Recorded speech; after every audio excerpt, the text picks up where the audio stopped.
Hi everyone. Today we are going to discuss with Shahinaz. Hi Shahinaz, welcome to the program.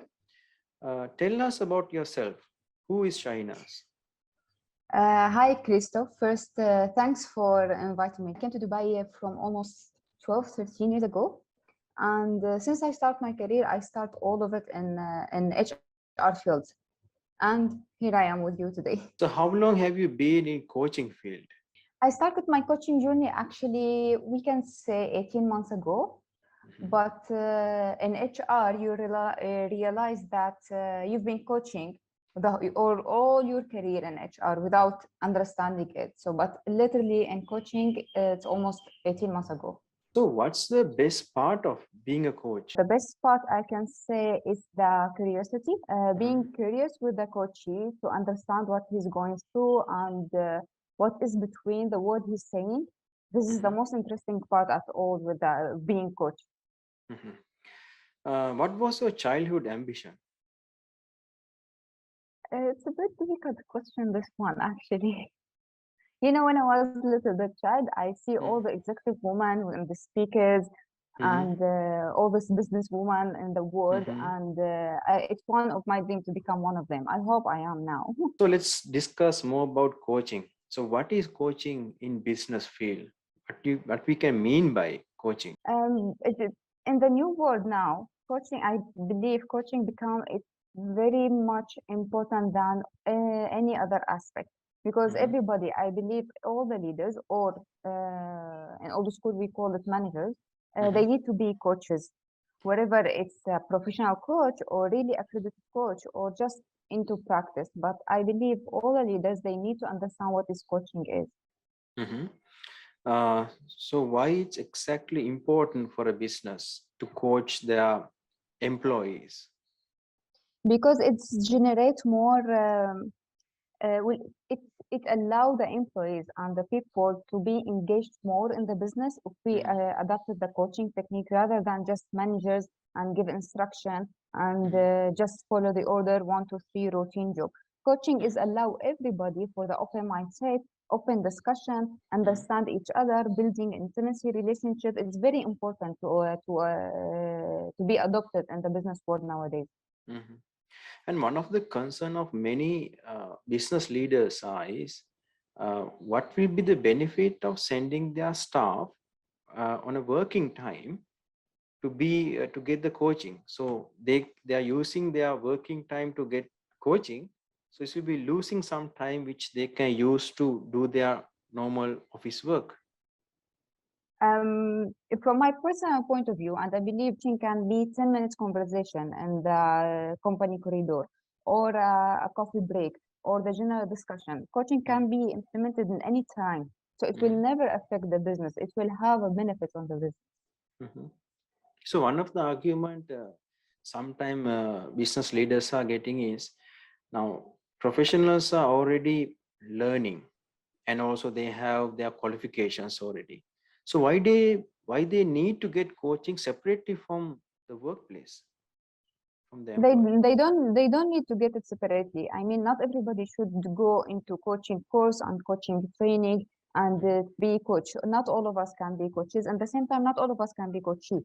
But Mhm. adopting that coaching mindset of open discussion and understanding each other and building this bonded relationship, this is the important. Whether I'm a professional or a learner or a doctor, that's not affecting me being a coach or not. And being a coach have nothing to do with the technical skills at all. Mhm. And the other one is now, is there any minimum hours? We can put a standard by saying this much of hours minimally you have to get coaching for a year or something. Is there any standard that we can put? Mm, if we have to be accredited, Mhm. for my case example, I'm applying to be accredited coach foundation executive coach. There is a Mhm. minimum hours I need to coach, yes, and it should be registered. Mhm. But for a coachee who wants to learn or who wants to develop and progress, it depends Mhm. on the coachee progress and it depends on the program itself. There is no minimum and maximum hours should be adopted. Okay. In new world now, lot of things are happening online. Is it worth or is it practically good to do a classroom or physical based coaching or online based coaching? What will be the best?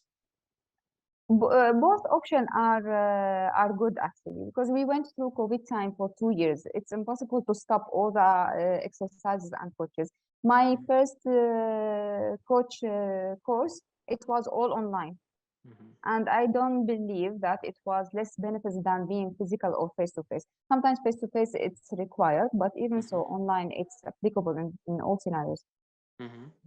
So when it come to training session, is there any particular training time, the minimum time? Because some are believe more than 2 hours training is not effective. Some people are getting 1 day full training.